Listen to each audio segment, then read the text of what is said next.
La parole de Dieu se répandait de plus en plus. Le nombre des disciples augmentait beaucoup à Jérusalem et une grande foule de sacrificateurs obéissait à la foi. Étienne, plein de grâce et de puissance, faisait des prodiges et de grands miracles parmi le peuple. Quelques membres de la synagogue, dite des affranchis, de celle des Cyrénéens et de celle des Alexandrins, avec les Juifs de Cilicie et d'Asie, se mirent à discuter avec lui, mais ils ne pouvaient résister à sa sagesse et à l'esprit par lequel il parlait. Alors ils soudoyèrent des hommes qui dirent « Nous l'avons entendu proférer des paroles blasphématoires contre Moïse et contre Dieu. » Ils émurent le peuple, les anciens et les scribes, et se jetant sur lui, le saisirent et l'amenèrent au Sanhédrin. Ils produisirent de faux témoins qui dirent « Cet homme ne cesse de proférer des paroles contre le lieu saint et contre la loi, car nous l'avons entendu dire que Jésus, ce Nazaréen, détruira ce lieu et changera les coutumes que Moïse nous a données. » Tous ceux qui siégeaient au Sanhédrin, ayant fixé les regards sur Étienne, son visage leur apparut comme celui d'un ange. Le souverain sacrificateur dit « Les choses sont-elles ainsi ?» Étienne répondit « Homme frère et père, écoutez, le Dieu de gloire apparut à notre père Abraham lorsqu'il était en Mésopotamie avant qu'il s'établisse à Charan et lui dit « Quitte ton pays et ta famille et va dans le pays que je te montrerai. » Il sortit alors du pays des Chaldéens et s'établit à Charan. De là, après la mort de son père, Dieu le fit passer dans ce pays que vous habitez maintenant et ne lui donna aucune propriété dans ce pays, pas même de quoi poser le pied, mais il promit de lui en donner la possession ainsi qu'à sa postérité après lui, quoiqu'il n'ait point d'enfant. Dieu parla ainsi, sa postérité séjournera dans un pays étranger, on la réduira à la servitude et on la maltraitera pendant 400 ans, mais la nation à laquelle ils auront été asservis, c'est moi qui la jugerai, dit Dieu. Après cela, ils sortiront et ils me serviront dans ce lieu-ci.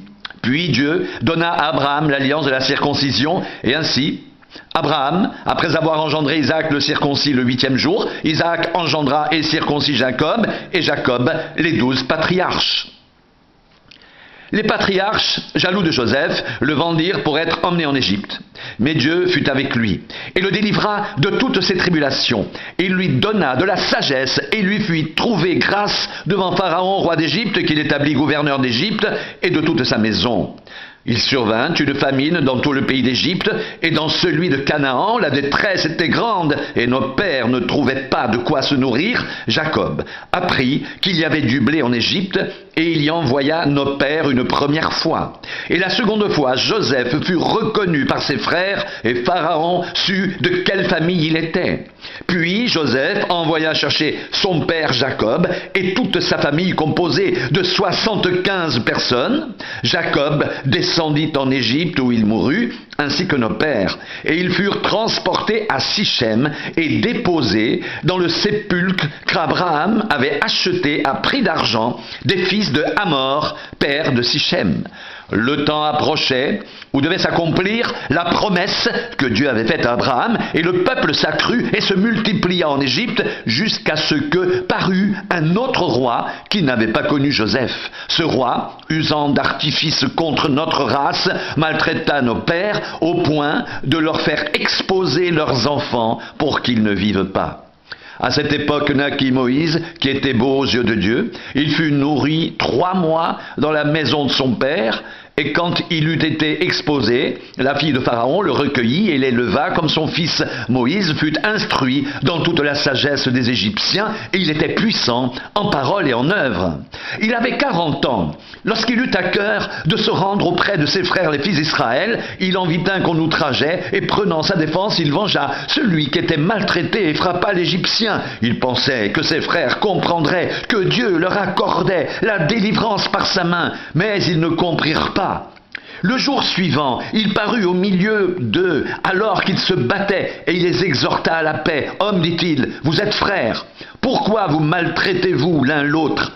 Mais celui qui maltraitait son prochain le repoussa en disant « Qui t'a établi, chef et juge sur nous ? Veux-tu me tuer comme tu as tué hier l'Égyptien ?» À cette parole, Moïse prit la fuite, et il alla séjourner dans le pays de Madian, où il engendra 2 fils. 40 ans plus tard, un ange lui apparut au désert de la montagne de Sinaï dans la flamme d'un buisson en feu. Moïse, voyant cela, fut étonné de cette apparition, et comme il s'approchait pour examiner, la voix du Seigneur se fit entendre. « Je suis le Dieu de tes pères, le Dieu d'Abraham, d'Isaac et de Jacob. » Et Moïse, tout tremblant, n'osait regarder. Le Seigneur lui dit, « Ôte tes souliers de tes pieds, car le lieu sur lequel tu te tiens est une terre sainte. » J'ai vu la souffrance de mon peuple qui est en Égypte. J'ai entendu ses gémissements. Et je suis descendu pour le délivrer. Maintenant, va, je t'enverrai en Égypte. Ce Moïse qu'ils avaient renié en disant « Qui t'a établi chef et juge ?» C'est lui que Dieu envoya comme chef et comme libérateur avec l'aide de l'ange qui lui était apparu dans le buisson. C'est lui qui les fit sortir d'Égypte en opérant des prodiges et des miracles au pays d'Égypte, au sein de la mer Rouge et au désert, pendant 40 ans. C'est ce Moïse qui dit aux fils d'Israël « Dieu vous suscitera d'entre vos frères un prophète comme moi. » C'est lui qui, lors de l'assemblée au désert, étant avec l'ange qui lui parlait sur la montagne de Sinaï et avec nos pères, reçut des oracles vivants pour nous les donner. Nos pères ne voulurent pas lui obéir. Ils le repoussèrent et ils tournèrent leur cœur vers l'Égypte en disant à Aaron « Fais-nous des dieux qui marchent devant nous, car ce Moïse qui nous a fait sortir du pays d'Égypte, nous ne savons ce qu'il est devenu. » Et en ce jour-là, ils firent un veau, ils offrirent un sacrifice à l'idole et se réjouirent de l'œuvre de leurs mains. Alors Dieu se tourna et les livra au culte de l'armée du ciel, selon qu'il est écrit dans le livre des prophètes. M'avez-vous offert des victimes et des sacrifices pendant 40 ans au désert, maison d'Israël? Vous avez porté la tente de Moloch et l'étoile du dieu Renfant, ces images que vous avez faites pour les adorer. Aussi vous transporterai-je au-delà de Babylone.